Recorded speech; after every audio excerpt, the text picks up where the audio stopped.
Hi, my name is Jared Lotz. I don't have a group because they didn't participate, and I'm explaining conflict resolution or conflict management.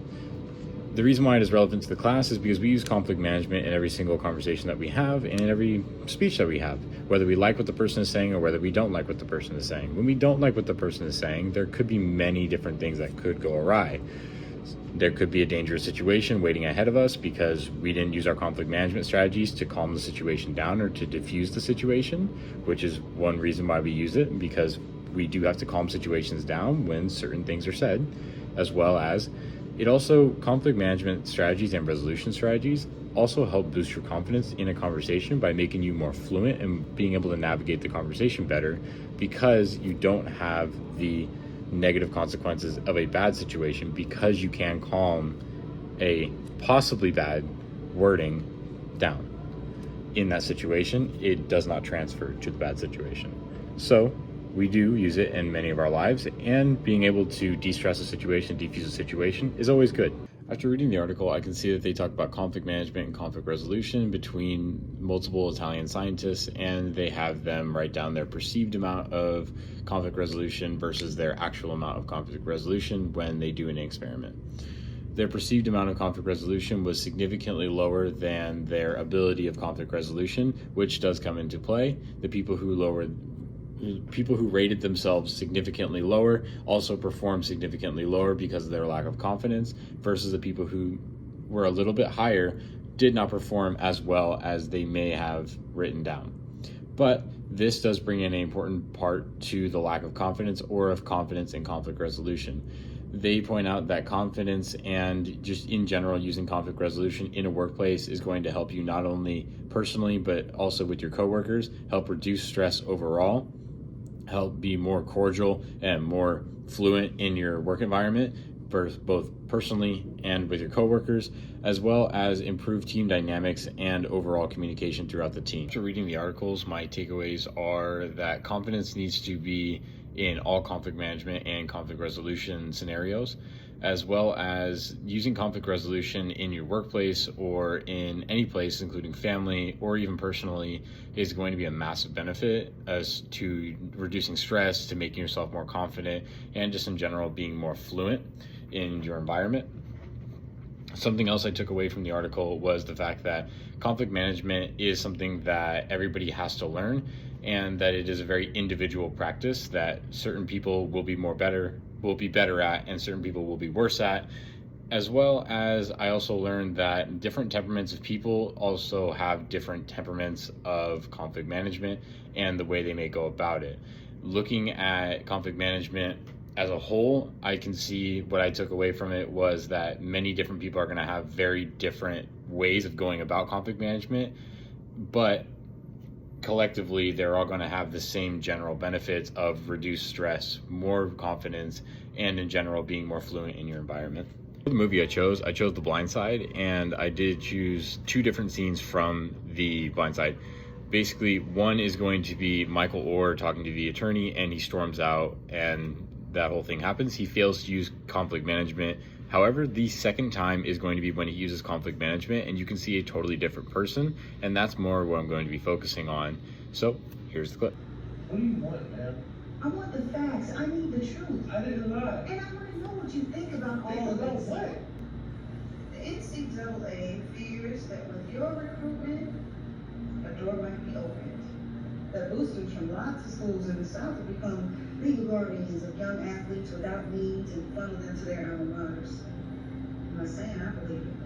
I'm not saying I don't. But there are many people involved in this case who would argue that the Tulies took you in. They clothed you. No. They fed you. They paid No. you your private education. They bought you a car No. and paid for a tutor.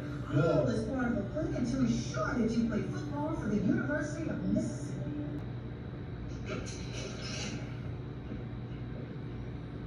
Michael, we're not finished. That is the scene where he fails to use conflict resolution, and as we can see, he clearly walks out. But this is going to be the second scene where he uses conflict resolution, and we do see a different Michael. Pretty upset. You asked a lot of questions. Just trying to get to the bottom. But all the questions you asked were about why everybody else wanted you to go to Ole Miss. Okay. Not once did you ask, why did I want to go there?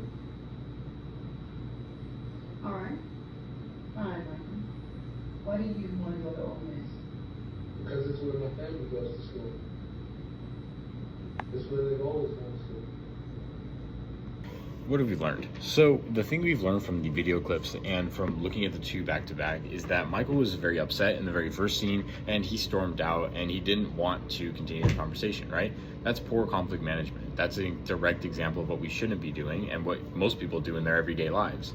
However, the second clip is where we don't see that in most people's everyday lives, where someone can come back and be a more mature and a more competent person and actually address the problem and have a conversation about the problem. That's true conflict management in a general sense, because Michael was able to work on himself and was able to produce a better Michael to have a conversation with the attorney and to defend his family. He used his conflict resolution strategies, but like active listening and problem solving, because he problem solved to change the way he viewed the situation, to change what he was going to say and the way he felt about the situation, which is again conflict management.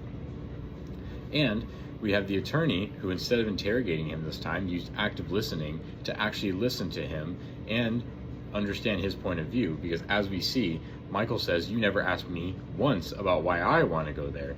But that was her problem. That was her not using conflict resolution to try to resolve the conflict. So we see it in both parties, and especially when I look at this, I definitely do see a certain amount of deeper work with Michael.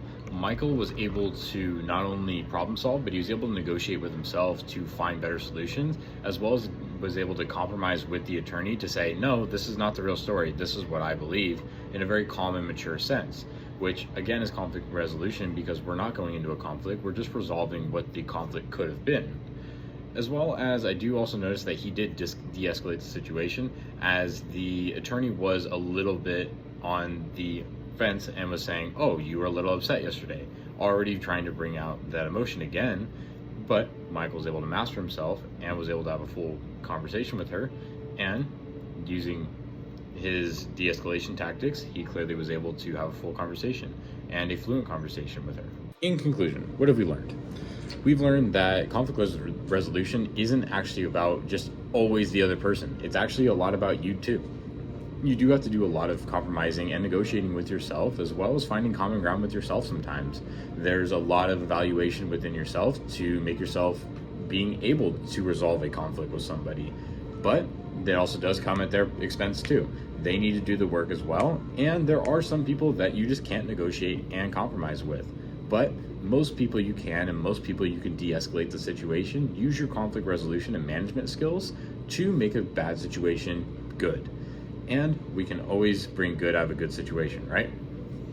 The thing I think communication can be improved in this area is by just being a little bit calmer, using humor more, and just in general, de-escalating a situation. If you do see the person getting a little upset or a little angry at what you're saying, just try to de-escalate and just be a little bit calmer in general, because it's kind of hard to shout at a calm person.